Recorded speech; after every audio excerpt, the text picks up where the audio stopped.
Hey DFTBA, Tracy here. Today we're talking about something that's become as ubiquitous as cat videos and sourdough bread recipes, social media. But instead of debating the merits of the latest TikTok trend, we're going deep, nerd fighters.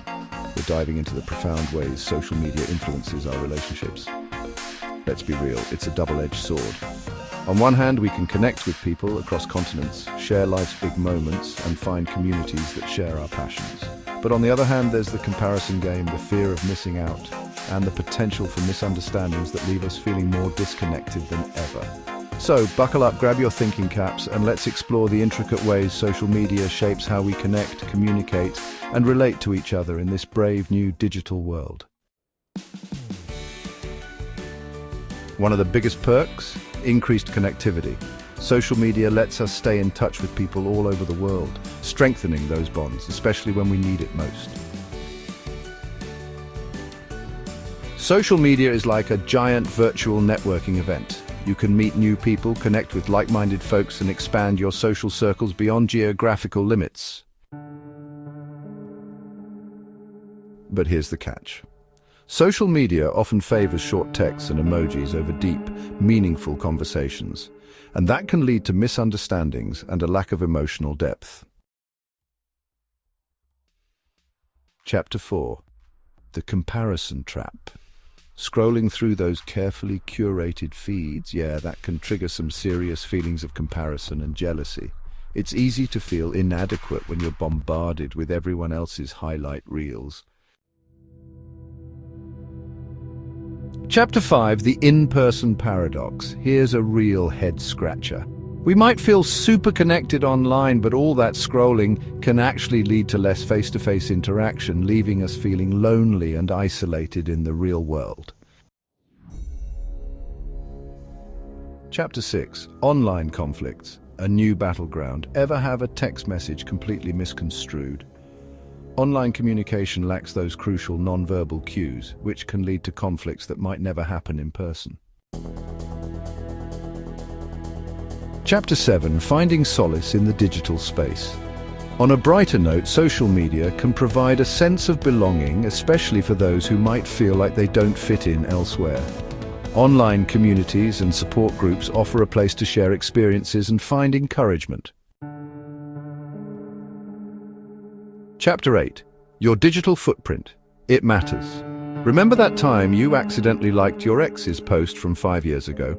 Our digital footprint is a real thing, folks. How we present ourselves online can influence how others perceive us in real life, impacting our relationships. Chapter 9. The Social Media Roller Coaster. Likes, comments, shares. It can be an emotional roller coaster.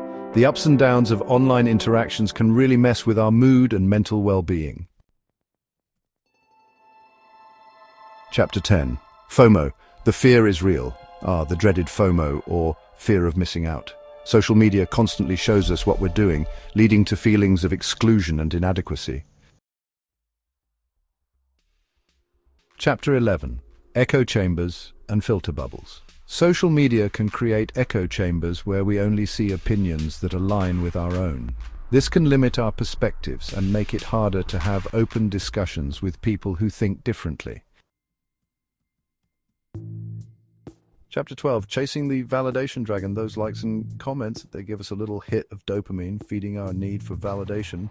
But relying on social media for self-worth, that's a dangerous game. Chapter 13. The Rise of Performative Relationships. We all know that friend who only posts perfectly filtered photos of their avocado toast.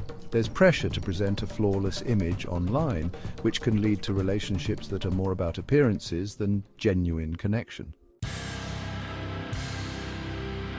Chapter 14. The shallow end of the connection pool. Here's the truth. While social media helps us stay connected, it can also make our interactions more superficial. Online connections often lack the depth and emotional intimacy of face-to-face relationships. Chapter 15, Mental Health, the Price of Connection. Let's not sugarcoat it. Social media can have a real impact on our mental health, exacerbating issues like anxiety, depression, and low self-esteem. ultra finding balance in the digital age. So there we have it. Social media's impact on our relationships is complex, nuanced, and constantly evolving. It's like trying to solve a jigsaw puzzle while riding a roller coaster, exhilarating and terrifying all at once. But here's the thing, we're not just passive bystanders in this digital landscape. We have the power to choose how we use social media, to curate our feeds, to set boundaries, and to prioritize genuine connection over online validation. Ultimately, it's about finding that delicate balance between the digital and the real, between staying connected online and nurturing those real-life relationships that truly enrich our lives. DFTBA, Nerd Fighters.